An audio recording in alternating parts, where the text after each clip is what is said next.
Name drop.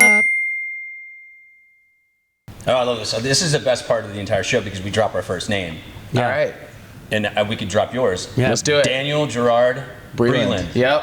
We go by Breland. Breland. Yeah, I just go by Breland in most circles, unless I'm talking to other Brelands. But we know you Breland too. That was our first one though, so we'll practice this right here. Yep. But you know what? When I'm home, like my mom refers to my dad as Breland in the house. But I know when she's saying Breland in the house, she's talking about him. Because your dad's name is Gerard as well. He's Gerard Breland, yeah. And So then, you're a junior. I'm not. I'm Daniel Gerard Breland. Oh, He's gotcha. Gerard Hayward Breland. There you go. Totally do they different. call him Pastor Gerard and your mom Pastor Tanya? You know what? They are ordained ministers, but they aren't currently leading a church. They just lead worship. So, not really pastoral in that regard, but definitely able to give you some scriptures. Do we know the difference between a pastor and a minister? Yeah, I would say that a pastor is someone whose main responsibility is giving sermons and preaching on a weekly basis, and a minister is kind of doing anything to kind of help support that. So a minister could be, whoever's singing the songs. A minister could be, kind of the assistant pastor that maybe fills in when the main pastor's Officiating gone. weddings, maybe? Yeah. They could officiate Could Brian weddings. be a minister? Or do you officiate weddings? No, but I'd like to. Nobody wants him officiating anybody's wedding. Woman of a certain age, you're going to get married sometime soon. Yeah. What? Yeah, congratulations. Yeah, congrats. Yeah. She's not dating. But we did name drop two more. That was your mom and dad. So Yep. we can, Oh, wow. I guess that counts. That's a Sure. big one. I Yeah. mean, they had you. That's true. So, Yeah. and I would say, like, breaking into the scene, Yeah. when did you know you had musical talent? Was it at birth? Because, I mean, man, you can sing. Thank you, man. Yeah, I wasn't like, there's some of these like prodigy kids you see on the internet who are like 5, 6 years old, just singing, going crazy. I wasn't that kid. It took me a little longer. My older sister, Gianna, shout out. That's good. That's right. I'm ready. Just in case. Yeah. She was more of like the prodigy child. Like she was auditioning for all these different roles and, auditioning for Lion King on Broadway and stuff like that. So she definitely had that on lock. I was just kind of like her sidekick for a while, and then probably around maybe going into high school, I started to find my own voice and get a little bit more confident. But you're the one that drove her to the American Idol audition and ended up getting on. Yeah, pretty much. Except honestly, like I never. The guy that's like, can he sing? We're like, well, I can try something. Right, and then I end up in the final. You're going to California. So you and your sister are no longer friends, right? No, we don't speak each other. No, she's great, and she still sings. She's just not pursuing it professionally. But everyone in my family sings. My parents met in the Howard Gospel Choir in the '80s, so we really didn't have a choice. It was kind of thrown at you. Yeah, I mean, if you have two parents who play a certain sport, right? Like if your parents both play soccer, you're gonna play soccer, right? Like because you're just exposed to it from a young age. I think the same thing for us. My parents sing, so. My mom was a bartender at JR's Lounge. Yeah. and now he's a busboy at JR's Lounge, which is great. Wait, so at 14 you went to boarding school. Yeah. And what was the name of that boarding school? It's called Petty. Is that in South Jersey or? It's in like Central Jersey, so it's about 30 minutes away. Okay. But I was living on campus, which is a bold move for a 14-year-old. I don't have any regrets. I had a really great time at that school. All my closest friends now are still from there, but it's just you can't leave a bunch of 14 and 15-year-old guys to their own devices, like we weren't really mature enough to be like, I think even just sending kids to college, like you're gonna get into trouble. I think you remove all of the drugs and alcohol and then you just have all these kids who are just like super pent up, like sugar. Yeah. Was that where you started? Because this is where you and Chris can kind of relate. Is that where you started Phantom? That was your Acappella group, right? Yeah, that was a college. Oh, was in college? Okay. Group. Now in high school, you said that's when you really started to sing and get your voice. Listening to what kind of music you do. Yeah. What were your influences? Because it's like kind of all over the place, but it's such a great mesh. The problem with society is we have to pigeonhole you into something, which is hard to do with you. Yeah. But it's very interesting. Like it's got to be for you to be in country. Yeah. Kind of now. Yeah. Oh, I wouldn't even put you in a category. You've got to have like some crazy influences back then. Yeah. I mean, it's funny because I grew up listening to pretty much just gospel music, and then when I went to high school, I was suddenly exposed to all of this other music, because my parents only listen to gospel music and the occasional Motown song.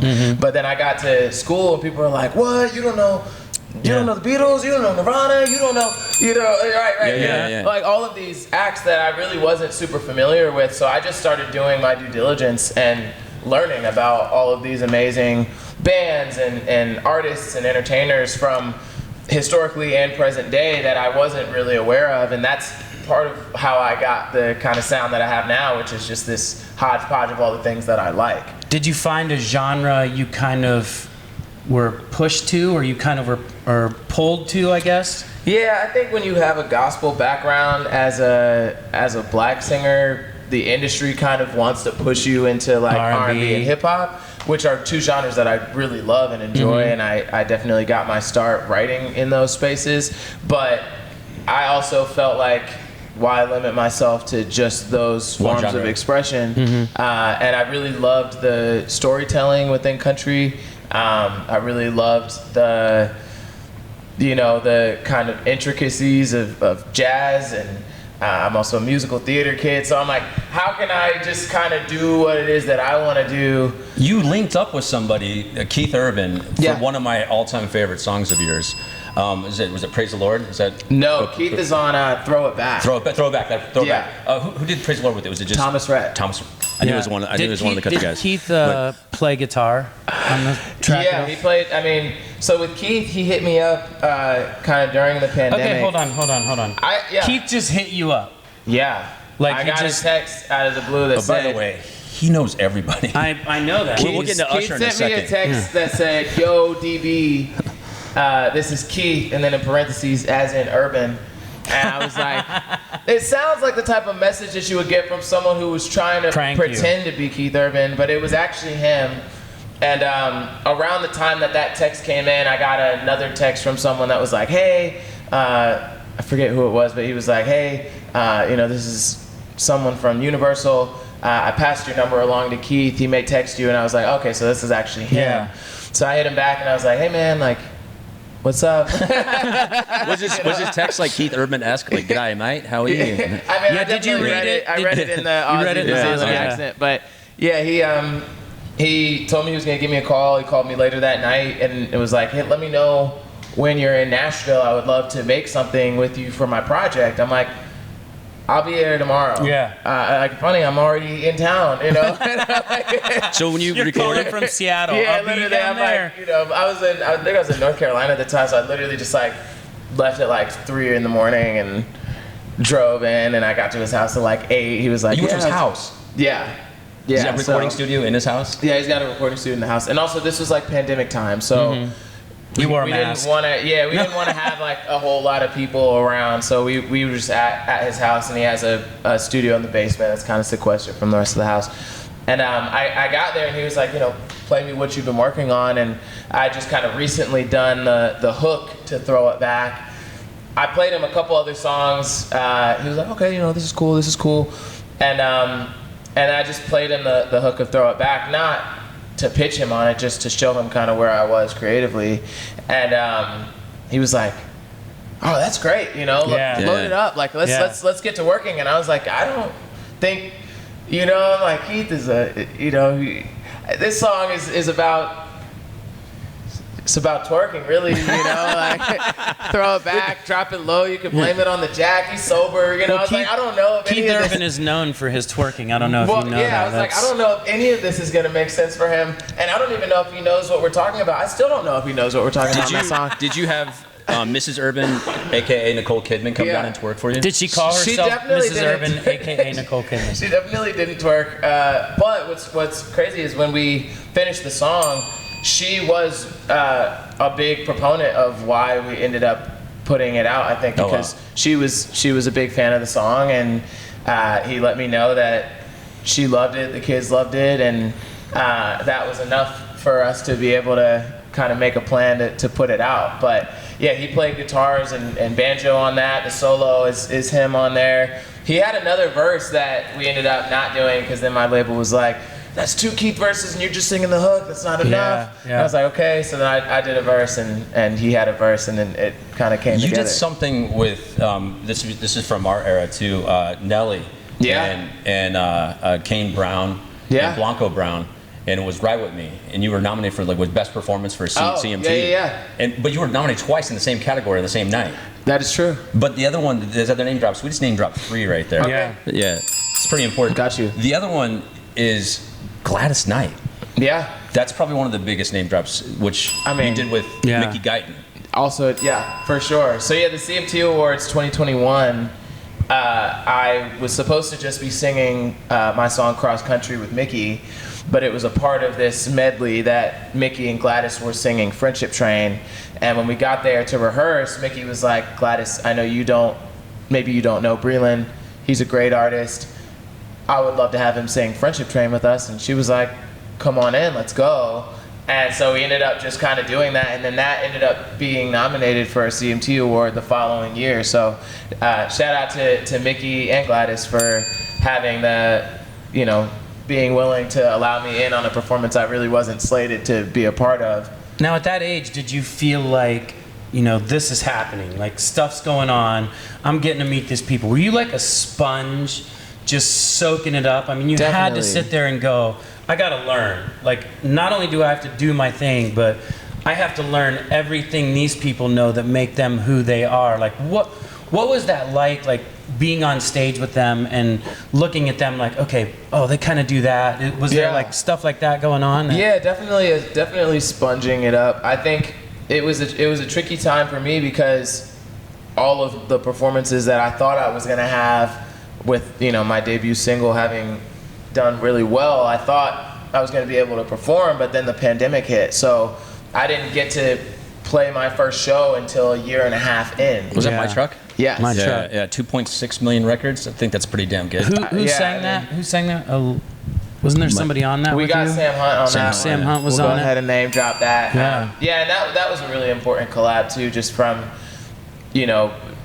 within the song was kind of teetering on this line of, is it a hip hop song? Is it a country song? And people, I think, in the country world were kind of like, what's he gonna do? Because they didn't want to be bamboozled. I think a lot of country fans are fine with other artists coming into the genre, but they want you to stay.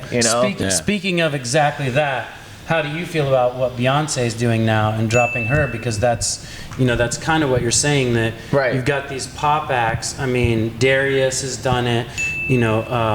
Sheryl Crow has kind of done, all these acts.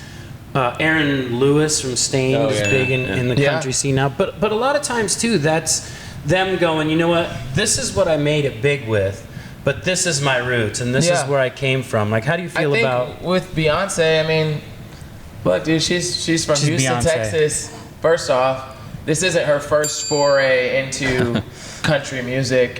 She came out at the CMA Awards, I think it was, with the Chicks a few years back, and performed her song Daddy Lessons. I also think a lot of Beyonce's music crosses over in the country anyway. She's got Nashville writers it's a banger. Kid Bogart, I think, did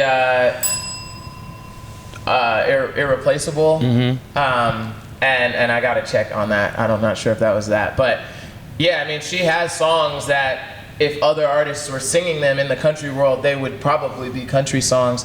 But I think with the roots that she has and all of the different genres that she's gotten into, successfully paid homage to all of the necessary parties that she needed to. Even with her last album, she got into a lane in the dance world and in that kind of house world, and she really paid homage to a lot of the people who broke ground in that space in the LGBT community and elsewhere. And I think she'll do the same here. So I think, people are concerned maybe within the country world that she's coming here to try to mess things up, but I also think that she brings a lot of visibility in this space. I love Beyonce. She can do whatever she wants. Let Bay in. I don't think she can really do a whole lot of wrong, and I'm sure the project will be great. But I think for people who are concerned that she's just coming here and leaving, think about all of the new country listeners that are going to be exposed to music they hadn't been before, that are now going to be able to live in this space moving forward. I think that's to the benefit of the genre. Well, isn't country music now really kind of pop music anyways? I mean, it definitely is. So much you hear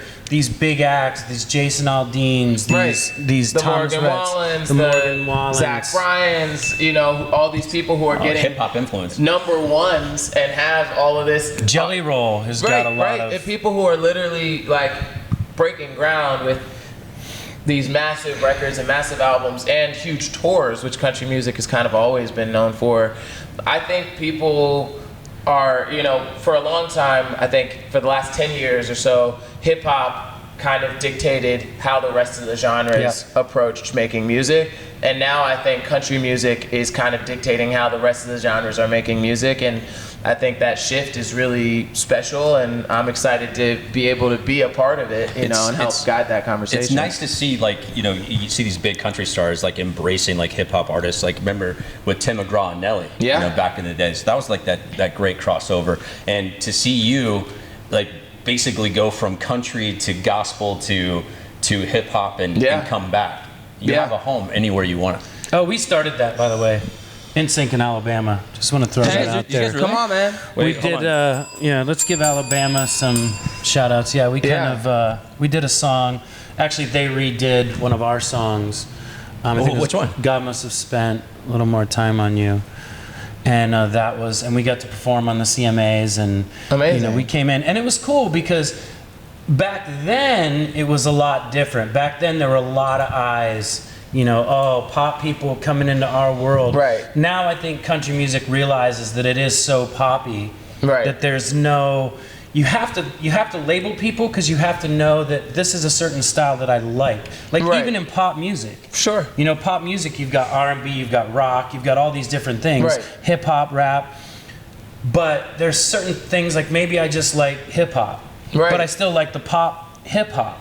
So you have to label them for that reason. But all these artists are crossing over, and it's amazing what you're doing because you're making it hard. We have to pigeonhole you, like I said, so we know that, okay, am I going to like this stuff? Is this what I'm like? How do you feel? Do you get compared to like the Lil Nas X or, you know? I mean, Lil Nas kind of just had that one song. The one song. That was in that world. And then he went and did his thing. I would say maybe a better comparison would be Nelly, Sam Hunt. I think Keith is a good comparison, even though we're playing with different genres, but he's always kind of been on the kind of outskirts of what country music is doing. I will say this, you know, with some of the people that I've written songs for, you know, I wrote a song for a country artist named Lily Rose, who the song that I wrote for her was charting on the rock charts because I think they took it to like AC radio, and you know, but I've also written songs for gospel artists like Jonathan McReynolds or Corinne Hawthorne, or in the R&B world with acts like Kehlani or Chris Brown or Trey Songz or Jacquees, or in the hip hop world with artists like YK Osiris. You know, I mean, for me, as a writer, my pen knows no genre, and I also feel like as an artist, my pen knows no genre, but because of the music that I make and the fact that it is playing around with country music, I understand why you have to label it that way, and I think it's to my benefit to be in this world, and I would say that I am a country music artist, but it's tricky because when you want to try to look at my album Cross Country, which is decidedly mixed with a lot of other genres like we've talked about, you're not going to be able to look at my album and then try to put it in the same category as some of these country artists who have more traditionally country acts. Like if you're going to look at the Cody Johnson album and look at my album and try to base them, try to, you know, judge them on the same criteria, you can't really do that because they're trying to accomplish very different things.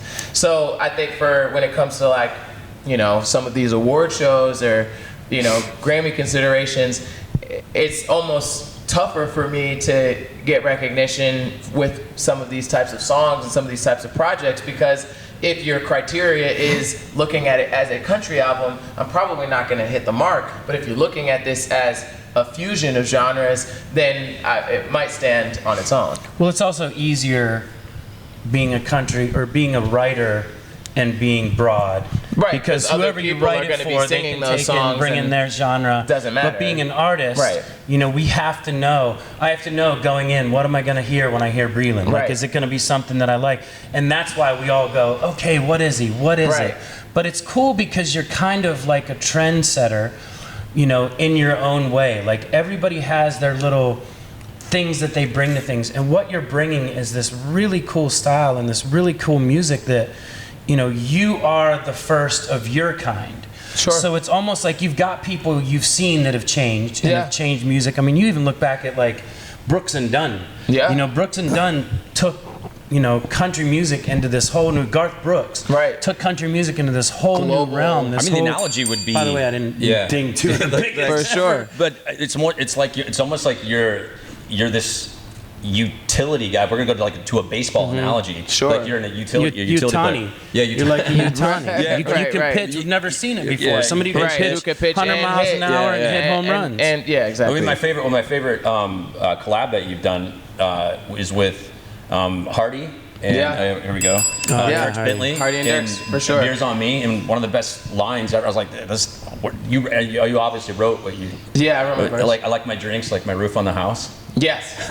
I like my drinks like my roof. Yeah. On the house. On the house. Yeah. Yeah. I was like, that is genius. That's so I country. mean, I do like my That's roof so on country. the house. Yeah, you know? that's so But it's- country. but that was just you don't like that's the a roof on great- fire. is what you're Right. saying. That's a great line. Not bad for a kid born July 18th, 1995. You're Wow. just a kid. Is that a name drop? That's a day drop. That's a day That's a day drop. drop. Okay, it doesn't count. That's a national you holiday. got, I mean, we're like two old guys, but you got the whole Easy, entire. easy. I mean, I'll be getting my art Easy. card soon. Don't do that. I've already almost got mine. But you know what? What I will say is like it is cool to be able to collaborate, especially when I'm collaborating with country artists, but also when I'm collaborating with artists outside of the genre. Yeah. Then I kind of get to be that Swiss Army knife Yeah. where on a song like Beers on Me, I kind of come in and add some of that hip hop element, even though I don't think my verse is rapping at all, but just the way that I'm playing around with words, my phrasing, my cadences, definitely brings kind of a youthfulness to that song that maybe it wouldn't have had otherwise. But then I can come on a song, you know, for example, maybe a good example would be, I'm trying to think. I mean, I've got a couple songs that I've done where I'm kind of adding more of the country element to the song based on how I'm approaching my verse, and if the other artist is more in the pop or hip hop space, where me being on the song, and I'm trying to think of an example of this, but I've got a few, but like I get a chance to explore different sides of my own creativity, use my voice in different ways, where, you know, on my album, a song like Good For You, it's very, very country, very traditionally country, and I wrote that song with a guy named Tyler Braden, who pretty sure he's from Alabama, and he's, you know, as country as they come, but he's got some soul sensibilities.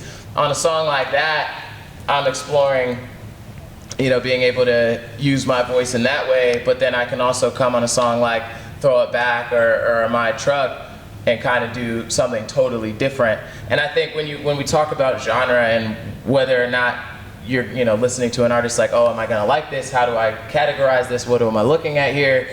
You don't really know what you're gonna get with an artist like me, because I am gonna blur the lines between all of those genres. And I think the main thread that you're gonna get is that hopefully all of these songs sound like me, even though they might not sound like each other from a genre perspective. So you're South Jersey kid, right? Yeah. So you're Philly fan, like Yeah, for everything, sure. all Philly 76ers. Best How the believe hell it. did you end up with Jimmy Buckets?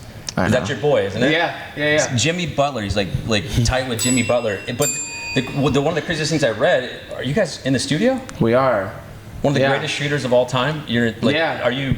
I mean, Is it country? Is it? We're working on an album. Jimmy is a really big music fan, and he's a big country music fan, and he writes a little bit, and has been kind of he's had this idea of wanting to do an album. He's built up some really great relationships in the music industry. You know, artists and athletes have been friends for a long time. Artists want to be athletes, And athletes want to be artists. Exactly. We have this this relationship here, this little and sometimes you do get artists and athletes that can do both, you know, but he's not trying to necessarily sing on this project, but he wants to kind of be the face of it and kind of A&R it and bring maybe compilation style, bring a lot of his favorite artists in to perform. And so I've been working on that with him, and it's been really cool. I think for me, like, are you going to games too? Yeah, I've been to a couple games. Yeah. I'll be down in Miami more Shout as out the Miami season. Heat. You know, sure. Yeah, that's a name drop. Sure. But with Jimmy, you know, he has a very clear POV of what he wants the project to sound like, and so part of my job is to be able to interpret what those ideas are and bring them to life musically and incorporate those ideas in a way that makes sense. And we've been having a lot of fun creating that. Did he reach out to you on social? Is that how y'all met, or what was the... I'm trying to think how it originally happened. I feel like it happens to you a lot. I think we got put on text. Okay. And then I'm not sure. You have so many famous friends. You're like, I don't know how I met Jimmy Butler. I don't know. I think we have mutual friends who were able to help connect those dots. But you have a lot of dots that you connect, because when you left college, you went to Georgetown. You went to Georgetown. Yeah, Georgetown. George freaking town. That's crazy. But the other thing too is, Georgetown a shout out. Some of these schools that you got accepted into, one in particular is NYU. Yeah. And you could have went to the Clive. You could have went to Clive School. Clive Davis. Yeah. That's a big one right there.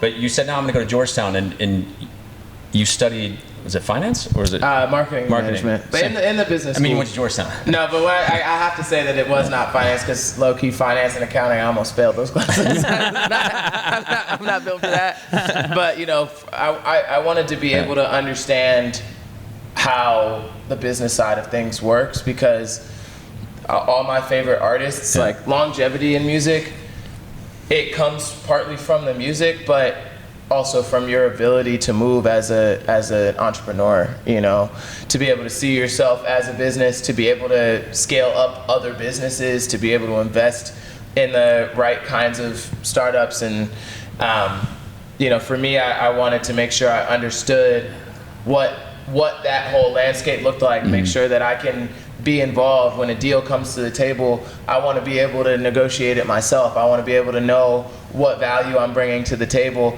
Obviously, I have people on my team who help facilitate those things now as well. But you can keep them in check.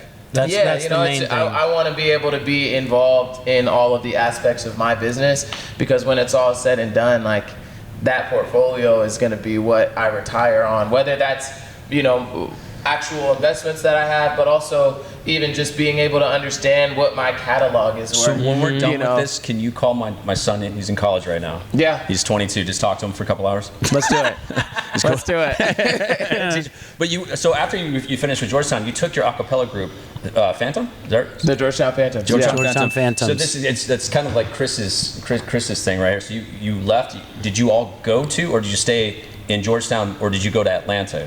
So I didn't bring my acapella group with me. You left them at home. Yeah, well, no, I mean, we're still all friends. You knew right away. You were like, man, we're cool, but it's a collegiate, right? It's not. Sorry, man. Me and Timberlake. I'm just saying we're not like the Pentatonics, where like BRELAND just left y'all in the dust. So we're not a group that's like independently touring like a Straight No Chaser or something like that. Like it was a school organized group that... It's like The Office. Didn't Andy, you guys ever watch The Office? Yeah. Andy had his own acapella so group from Colgate. basically what you're saying is you still love this group, and maybe someday you'll go back and maybe have a movie or something you do, and you can write a song and bring them back to it, and then maybe have a song on your album that you kind of bring and put them on it. For you guys, that makes perfect sense. Hang on, Justin. I mean, BRELAND.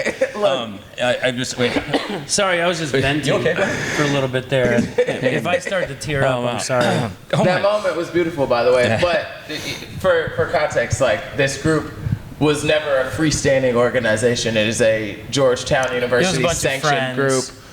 Did you cut your teeth a lot on that? Was that like learning parts, learning to work with other people? Like, I think you can definitely take a lot of life lessons from anything that you do, right? Like team building, you know. But from a musical perspective, I think it was helpful. But I also, kind of grew up in a household that harmony is king. So being able to learn parts, being able to, okay, 1, 3, 5, okay, here's the bass line, here's, you know, my family does that already. So I think the biggest thing that I got from being in an a cappella group in college was being able to perform in front of, you know, like we performed at the White House all 4 years that I was in the group. We would perform at like, you know, because we're in DC, so a lot of our gigs were like private gigs that we would get booked by, you know, the State Department or different people in Congress would throw parties and then invite us to come out and perform. And I would come out and solo in front of these high profile figures.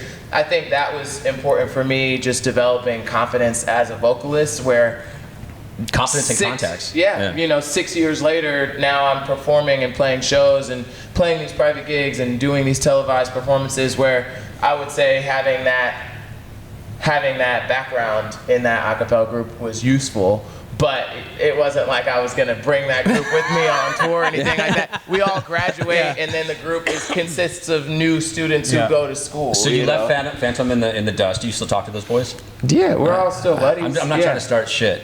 No, I'm like, now is that? I feel like you have it out to try to start. Do you mind? We're gonna bring him out. I think he's somehow like pushing this on me, which I'm okay with. Yeah. Congratulations! Come on out, guys. Yeah. You don't care if I bring the boys out, do you? No. So that being said, like learning those kind of, you know, things, like how to step out, how to do those. How hard was it? You know, going back to what you said before about you dropped this, you're setting up your career, you're all set. COVID. Yeah. You know, you can't go out, you can't perform. What did you do to keep yourself in, you know, fighting shape, and, you know, to know that, all right, I'm going to have to sing in front of a mirror, I'm going to, you know, play shows. Like, what did you do to keep yourself in tip-top condition? I mean, I wasn't, at that point, I wasn't really thinking about what my live show or performance was going to look like, because I didn't have anything booked. I just knew at some point that would happen.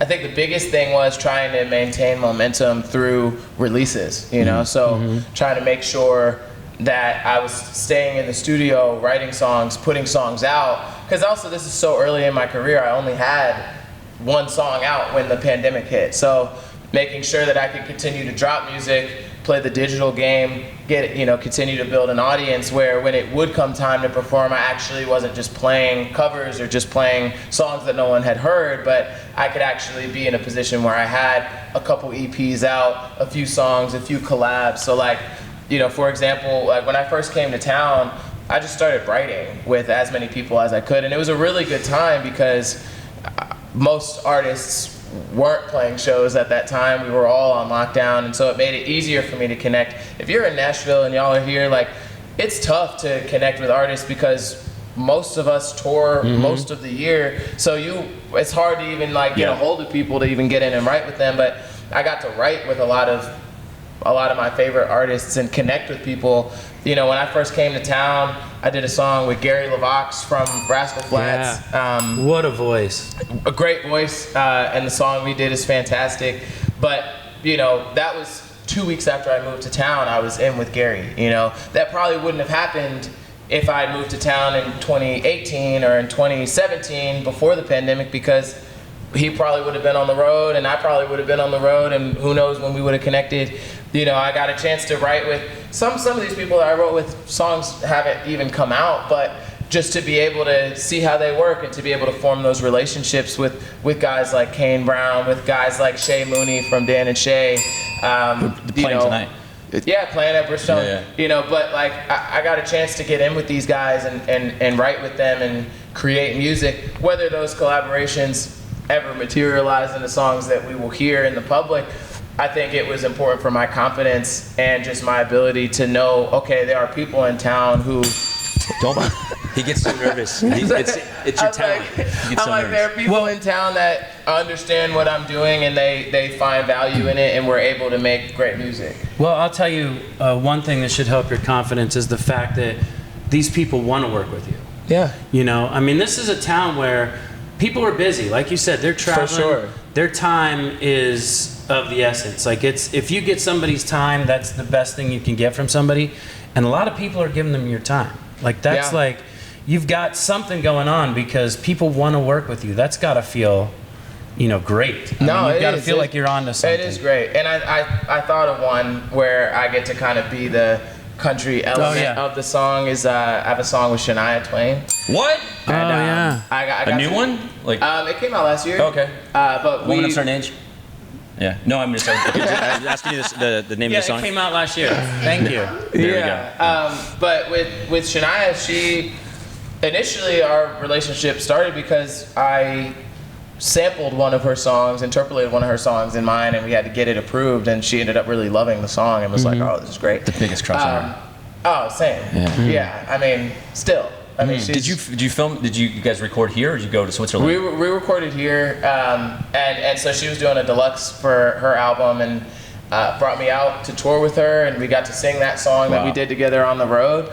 But that's on that song. It is kind of way more of, obviously she has all these country roots, but that song is way more pop forward. I would say sonically, and so the verse that I wrote kind of roots it in country. I think in a way that helps the song, be able to live in both worlds. Where, she's talking about air. That's the song is called "Inhale, Exhale, Air," and it's very poppy song. What you gonna do with that air? Like live life to the fullest. And then I come on the song and I kind of approached it from a very Nashville perspective, and I think that was a really cool experience because then we got to go out and sing that song at Madison Square Garden and at the O2 in London, and at the first ever show at Geodis Park here in Nashville. And that relationship was really important, but the song came about from her recognizing, oh, this is a kid that I would want to collaborate with, and we were able to make something great. Do you have any artists, or I'll say, let's do this, let's play a game. Past, present,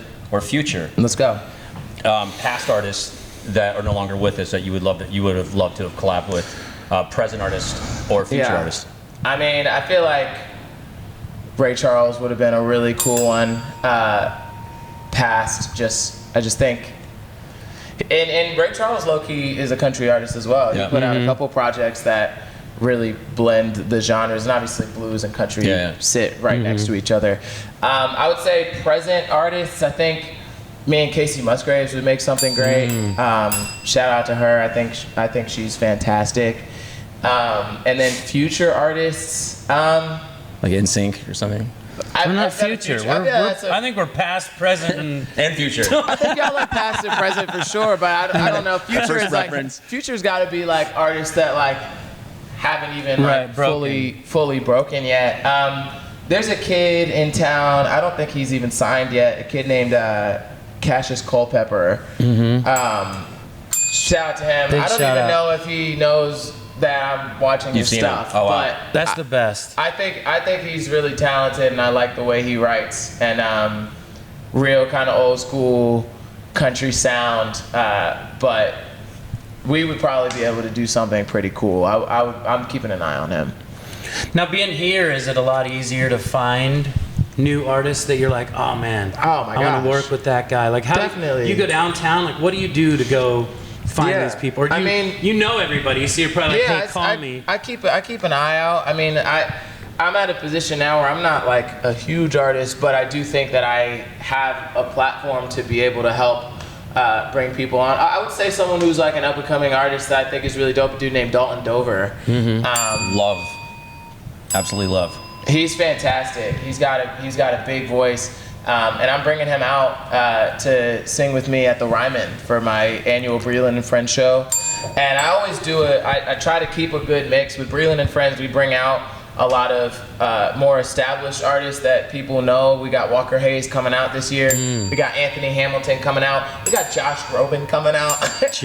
But then we also have some up-and-coming acts and acts who are already kind of popping. But Dalton is one of those artists who's coming out with us this year for Breland and Friends, and I think he's fantastic. Can I tell you my Josh Groban story? Please. I remember when David Foster, we were doing a thing for the president. I won't tell you who the president was at the time, but it was Clinton. Yeah, Jimmy Carter. I was like, there's only 4 presidents that it could have Theodore been Roosevelt. Right? And he told us, he said, I've got this kid coming out. And at the time, it was like one of his first things he's ever done. He had like this long surfer haircut. and he came out and opened his mouth, and we were all just like, oh yeah. Big how voice. that voice came out of that body, like big Christina voice. Aguilera type, where you're just like, where is that coming from? Oh yeah, sorry, that was a good one. But yeah, voice. that's getting to see him in his very first kind of appearance, and then seeing what he turned into is like amazing. But that's where that's where you're at, and that's where it's lucky because you are still new-ish. I'm new from the perspective of there are a lot of people who aren't aware of me yet. And well, they so call it a 10-year town. I'm on year 4. Well, I'm in my tenure. But I will say, I'm in a position where while I am still opening up for some of these bigger acts, I also am able to help bring other people along for the ride. So it's a cool position to be in, and I'm really grateful to be able to play shows like BRELAND and Friends where I can bring out at the Ryman. Yeah, at the Ryman, where I can bring out some of these bigger acts, but I can also bring on some of these newer acts. And for some of them, it's their first time playing the Ryman stage, and then a couple years from now, they'll be headlining it themselves. So it is really dope. How many times you played at Ryman, and how many times you played at Opry? I've played the Ryman. This will be my 5th time. I played it with Russell Dickerson. Wow. And I played it with Dina Carter. Wow. We sang a little Strawberry Wine, which was really cool. And then I've done now 3 BRELAND and Friends. And then this will be, and I've done the Opry probably maybe 10 times or so. That feels about right. When do you do BRELAND and Friends? We usually do it in March or April. So it's coming up. Oh, it's happening on the 26th. Yeah. So by the time people see this, will have already happened most likely. But you can catch BRELAND and Friends 2025. I can't tell you who's going to be on it because I don't know. But I was in the 8th grade choir. Were you? Yeah. Are you thinking about bringing some of those 8th grade choir kids out? I figured we're friends now. Yeah. Yeah. You sing baritone? We're friends, and I still don't bring you out on anything. I'm a baritone. Are you a baritone? People think I'm a tenor. I'm not. I'm actually He's a baritone. 10 or 15 miles back behind us. Where my voice is. I can sing. You keep a pitch pipe on you? Yeah, we keep pitch pipes for the Whisper show. singers. I know that. No, we are not singers. No, we sing. I don't keep a pitch pipe on me. We sing a lot. I have one in my truck. I'm like a really. Do you have a perfect pitch? Do you know? That's pretty good. Give us a. I would probably say that's is that an A? Here we go to an A. Let's see how good your pitch pipe is. That's A? That's A. Nowhere So you close. don't have No, I don't. Not at all. I'm really good at this. Nowhere so, close. I'm usually. I don't have perfect pitch, but I'm usually pretty good at if I know a song. I'm good. Singing Like, it in the right, because you sing it so I can much. sing you my songs, and then from there I can in the figure right key. out because if I know what key my song is in, I can figure it out from there. Right. I'm like a B. You're like a B flat. Okay, let me think. Okay, wait. Ready to try it again? Ready?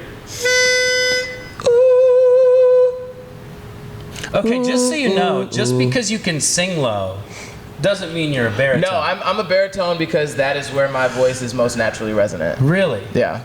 Because you got such a great tenor I can get sound. up there, but no, my dad is a proper tenor. Gerard gets up there. I was in high school. I was a alto. Okay. And it took a long time. It took till now for my balls to drop and become, which was embarrassing.